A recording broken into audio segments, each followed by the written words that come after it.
They cannot live here, and so to gain your allegiance, they are employing many of the techniques that we have described. We will continue in our description to clarify these things. Our arrival here has been thwarted by several factors, not the least of which is a lack of readiness of those whom we must reach directly. Our speaker, the author of this book, is the only one with whom we have been able to establish a firm contact. There are a few others who show promise, but we must give our speaker the fundamental information. From the perspective of your visitors, as we have learned, the United States is considered the world leader, and so the greatest amount of emphasis will be placed here. But other major nations as well will be contacted, for they are recognized to hold power, and power is understood by the visitors, for they follow the dictates of power without question, and to a much greater degree than is even apparent in your world. Attempts will be made to persuade the leaders of the strongest nations to become receptive to the presence of the visitors, and to receive gifts and inducements for cooperation with the promise of mutual benefit, and even the promise of world dominion to some. There will be those in the corridors of power in the world who will respond to these inducements, for they will think that there is a great opportunity here to take humanity beyond the spectre of nuclear war into a new community upon the earth, a community which they will lead for their own purposes. Yet these leaders are deceived, for they will not be given the keys to this realm. They will simply be the arbiters in the transition of power. This you must understand. It is not so complex.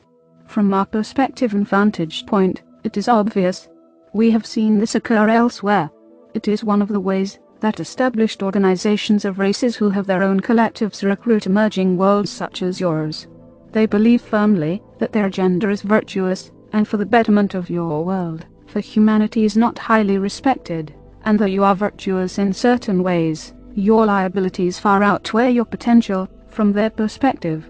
We do not hold this view, or we would not be in the position that we are in, and we would not be offering our services to you as the allies of humanity. Therefore, there is a great difficulty now in discernment, a great challenge. The challenge is for humanity to understand who its allies really are, and to be able to distinguish them from its potential adversaries. There are no neutral parties in this matter.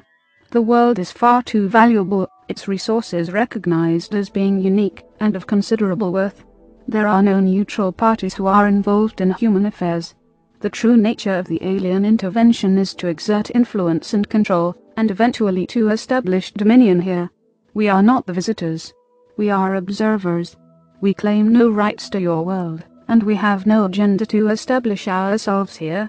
For this reason, our names are hidden, for we do not pursue relations with you beyond our ability to provide our counsel in this way. We cannot control the outcome. We can only advise you as to the choices and decisions that your people must make in light of these greater events.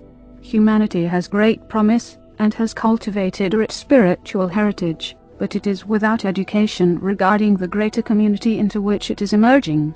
Humanity is divided and contentious within itself, thus making it vulnerable to manipulation and to intrusion from beyond your borders. Your peoples are preoccupied with the concerns of the day, but the reality of tomorrow is not recognized.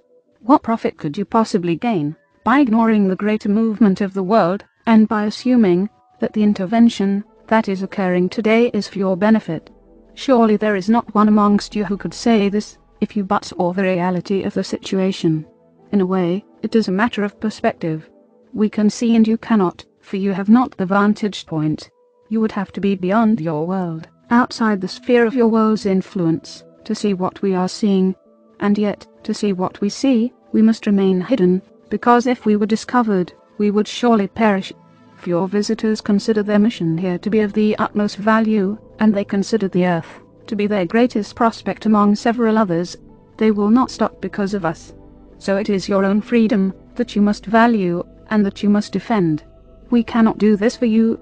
Every world, if it seeks to establish its own unity, freedom and self-determination in the greater community, must establish this freedom, and defend it if necessary.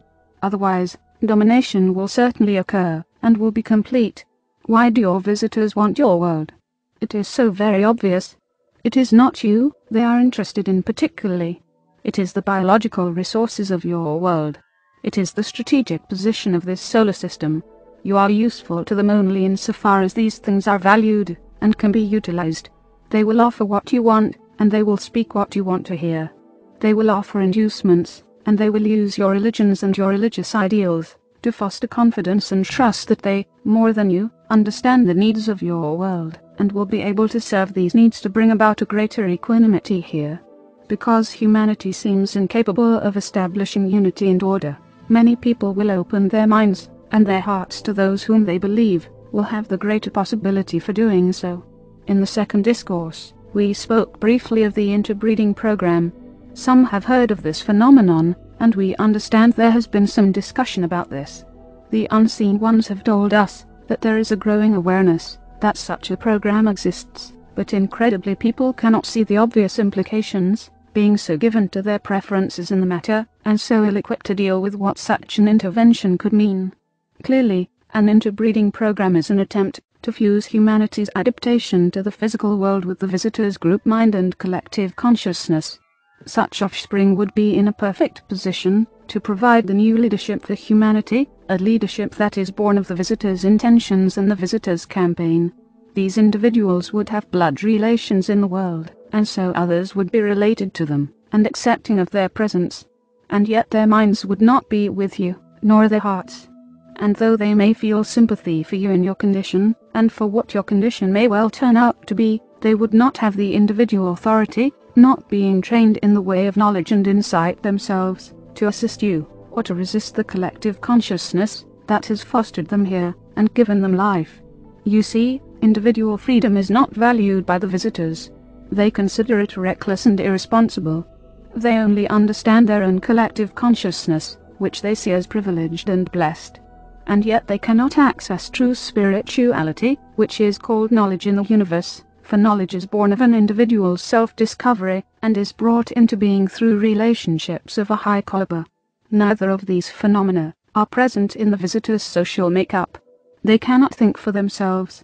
Their will is not theirs alone, and so naturally they cannot respect the prospects for developing these two great phenomena within your world, and they are certainly in no position to foster such things. They only seek conformity and allegiance, and the spiritual teachings that they will foster in the world will only serve to make humans compliant, open and unsuspecting, in order to garner a trust that has never been earned. We have seen these things before in other places.